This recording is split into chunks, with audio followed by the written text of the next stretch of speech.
بسم اللہ الرحمن الرحیم۔ امیر المومنین علی ابن ابی طالب اس خطبے میں تقویٰ کی اہمیت، ہولناکی قبر، اللہ، رسول اور اہل بیت کی معرفت کے بارے میں کچھ یوں بیان فرماتے ہیں: میں اس کے انعامات کے شکریہ میں اس کی حمد کرتا ہوں اور اس کے حقوق سے عہدہ برا ہونے کے لیے اسی سے مدد چاہتا ہوں۔ وہ بڑے لاؤ لشکر اور بڑی شان والا ہے، اور میں گواہی دیتا ہوں کہ محمد اس کے بندے اور رسول ہیں، جنہوں نے اس کی اطاعت کی طرف لوگوں کو بلایا اور دین کی راہ میں جہاد کر کے اس کے دشمنوں پر غلبہ پایا۔ ان کے جھٹلانے پر لوگوں کا ایکا کر لینا اور ان کے نور کو بجھانے کے لیے کوشش و تلاش میں لگے رہنا ان کو اس تبلیغ و جہاد کی راہ سے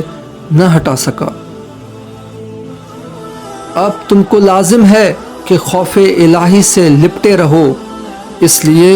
کہ اس کی ریسمان کے بندھن مضبوط اور اس کی پناہ کی چوٹی ہر طرح محفوظ ہے، اور موت اور اس کی سختیوں کے چھا جانے سے پہلے فرائض و اعمال اپنے پورے کر دو،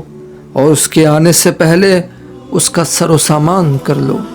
اور اس کے وارد ہونے سے قبل تہیہ کر لو، کیونکہ آخری منزل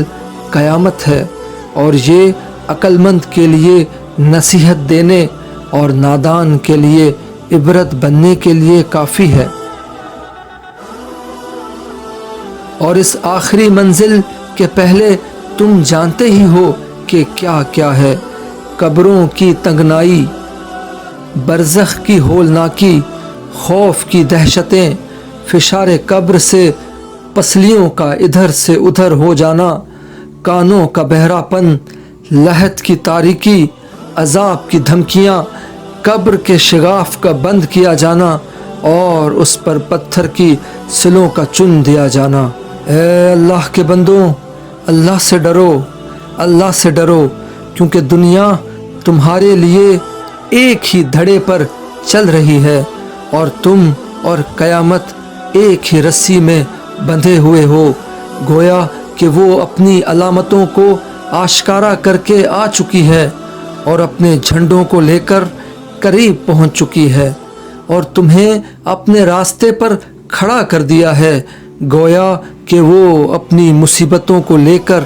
تمہارے سر پر کھڑی ہوئی ہے،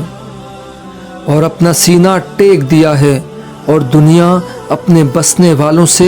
کنارہ کشی کر چکی ہے، اور انہیں اپنی آغوش سے الگ کر دیا ہے، گویا کہ وہ ایک دن تھا جو بیت گیا، اور ایک مہینہ تھا جو گزر گیا۔ اس کی نئی چیزیں پرانی اور موٹے تازے جسم دبلے ہو گئے، ایک ایسی جگہ میں پہنچ کر جو تنگ و تار ہے، اور ایسی چیزوں میں پھنس کر جو پیچیدہ و عظیم ہے، اور ایسی آگ میں پڑ کر جس کی ایذائیں شدید، چیخیں بلند، شعلے اٹھتے ہوئے، بھڑکنے کی آوازیں غضبناک، لپٹیں تیز، بجھنا مشکل، بھڑکنا تیز، خطرات دہشت ناک، گہراؤ نگاہ سے دور، اطراف تیرا تار،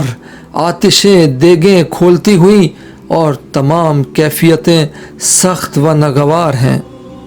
اور جو لوگ اللہ کا خوف کھاتے تھے انہیں جوک در جوک جنت کی طرف بڑھایا جائے گا،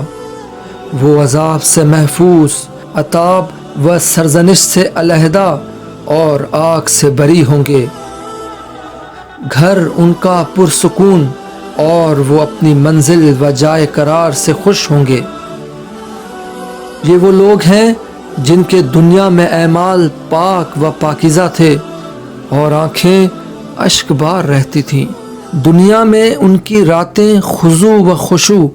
اور توبہ و استغفار میں، بیداری کی وجہ سے دن اور دن لوگوں سے مدہوش و علیحدہ رہنے کے باعث ان کے لیے رات تھے، تو اللہ نے جنت کو ان کی جائے بازگشت اور وہاں کی نعمتوں کو ان کی جزا قرار دیا ہے، اور وہ اس کے سزاوار اور اہل و حقدار تھے۔ اس ہمیشہ رہنے والی سلطنت اور برقرار رہنے والی نعمتوں میں۔ لہٰذا اے خدا کے بندوں، ان چیزوں کی پابندی کرو جس کی پابندی کرنے سے تم میں سے کامیاب ہونے والا کامیاب، اور انہیں ضائع و برباد کرنے سے غلط کار نقصان رسیدہ ہوگا۔ موت آنے سے پہلے اعمال کا ذخیرہ مہیا کر لو، اس لیے کہ جن اعمال کو تم آگے بھیج چکے ہوگے انہی کے ہاتھوں میں تم گروی ہوگے، اور جو کارگزاریاں انجام دے چکے ہوگے انہی کا بدلہ پاؤ گے۔ اور یہ سمجھتے رہنا چاہیے کہ گویا موت تم پر وارد ہو چکی ہے، جس کے بعد نہ تو تمہارے لیے پلٹنا ہے اور نہ گناہوں اور لغزشوں سے دستبرداری کا موقع ہے۔ خداوند عالم ہمیں اور تمہیں اپنی اور اپنے رسول کی اطاعت کی توفیق دے، اور اپنی رحمت کی فراوانیوں سے ہمیں اور تمہیں دامن عفو میں جگہ دے۔ زمین سے چمٹے رہو، بلا و سختی کو برداشت کرتے رہو، اور اپنی زبان کی خواہشوں سے مغلوب ہو کر اپنے ہاتھوں اور تلواروں کو حرکت نہ دو، اور جن چیزوں میں اللہ نے جلدی نہیں کی ان میں جلدی نہ مچاؤ۔ بلا شبہ تم میں سے جو شخص اللہ اور اس کے رسول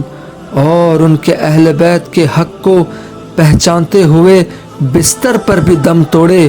وہ شہید مرتا ہے، اور اس کا اجر اللہ کے ذمہ ہے۔ اور جس عمل خیر کی نیت اس نے کی ہے اس کے ثواب کا مستحق ہو جاتا ہے، اور اس کی یہ نیت تلوار سونتنے کے قائم مقام ہے۔ بے شک ہر چیز کی ایک مدت اور میعاد ہوا کرتی ہے۔